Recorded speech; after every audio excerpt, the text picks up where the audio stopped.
अयोध्या में बीजेपी की हार देख के बड़ा अचंभा हुआ, लेकिन फिर समझ आ गया इसमें अचंभे की तो कोई बात ही नहीं है।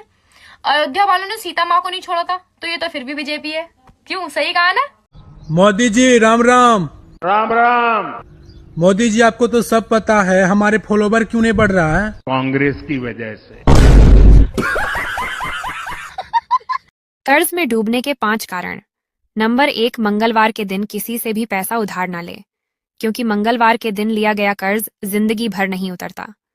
नंबर 2, मंगलवार और शनिवार के दिन नमक नहीं खरीदना चाहिए, क्योंकि इस दिन खरीदा गया नमक हमारे घर कर्ज लेकर आता है।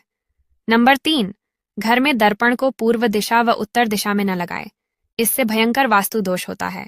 नंबर 4, अपने घर के बाहर या प्रवेश द्वार पर कभी भी कूड़ादान ना रखें, क्योंकि इससे मां लक्ष्मी नाराज होकर वापस चली जाती है। नंबर 5, छत पर भूलकर भी कबाड़ ना रखें। ये भी घर में चाहे 10 कमरे हों, घर में चाहे 10 कमरे हों, लेकिन सबसे ज्यादा रौनक उस कमरे में होती है जिस कमरे में माँ होती है, जिस कमरे में माँ होती है। घर में चाहे 10 कमरे हों, घर में चाहे 10 कमरे हों, लेकिन सबसे ज्यादा रौनक उस कमरे में होती है जिस कमरे में माँ होती है, जिस कमरे में माँ होती है। कमजोर वक्त होता है। माना कि आज तकलीफें बड़ी हैं, पर कल कामयाबी भी बड़ी होंगी। इसलिए हिम्मत ना हारें और आगे बढ़ते रहें। कभी भी हिम्मत ना हारें, आगे बढ़ते रहें। कामयाबी आपके चरण छुएगी। जब खुद कमाने लगे तो शौक खुद ही खत्म हो गए। जब पापा कमाते थे तो जहाज तक लेने का मन करता था। आज एक छोटे से कमरे में घुट घुट के जीते हैं, इसलिए कि हमारा परिवार चल सके। रोज काम पर जाते हैं ताकि हमारा परिवार 2 वक्त का खाना खा सके। अब समझ आ रहा कि पापा क्यों कहते थे कि जब तुम खुद कमाओगे तो तुम्हें समझ में आएगा कि जिंदगी क्या होती है और जिम्मेदारी क्या होती है।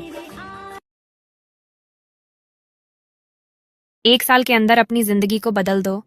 नंबर 1, ऐसे लोगों से दूर हो जाओ जो हर वक्त नेगेटिव मूड में रहते हैं, सिर्फ नेगेटिव बातें ही करते हैं। नंबर 2, अपनी गलतियों से सीखो और दोबारा मेहनत करो। नंबर 3, एक ही चीज में ध्यान मत दो, नई स्किल्स भी सीखो। नंबर 4, अपने गोल्स पर 10 गुना काम करो और दबा के मेहनत करो। नंबर 5, अपने आप को समय दो, एक्सरसाइज करो और अच्छी नींद लो। नंबर 6, सेल्फ इम्प्रूवमेंट में ध्यान दो। आपको हमारी जिंदगी में अलग अलग तरह के लोग आते हैं। कोई तुमसे बहुत प्यार करने वाला होगा, कोई तुमसे बहुत नफरत करने वाला होगा, कोई तुम पर पैसा खर्च करने वाला होगा, तो कोई तुम पर समय खर्च करने वाला होगा। लेकिन एक बात हमेशा याद रखना, जिसने आप पर अपना समय खर्च किया, हमेशा उसको अहमियत जरूर देनी, क्योंकि उसको पता है कि उसने ये जो समय आप पर खर्च किया है, ये वापस नहीं आएगा। उम्मीद नहीं रखता है कि वही समय उसका दोबारा आएगा। लेकिन जब कोई पैसा आप पर खर्च करता है, तो कहीं ना कहीं वो या तो वो एहसान जताएगा, या कहीं ना कहीं उसको ये उम्मीद रहेगी कि मेरा पैसा वापस आएगा। इसलिए प्रायोरिटी या अहमियत किसको देनी है? जिसने आप पर समय खर्च किया है ना।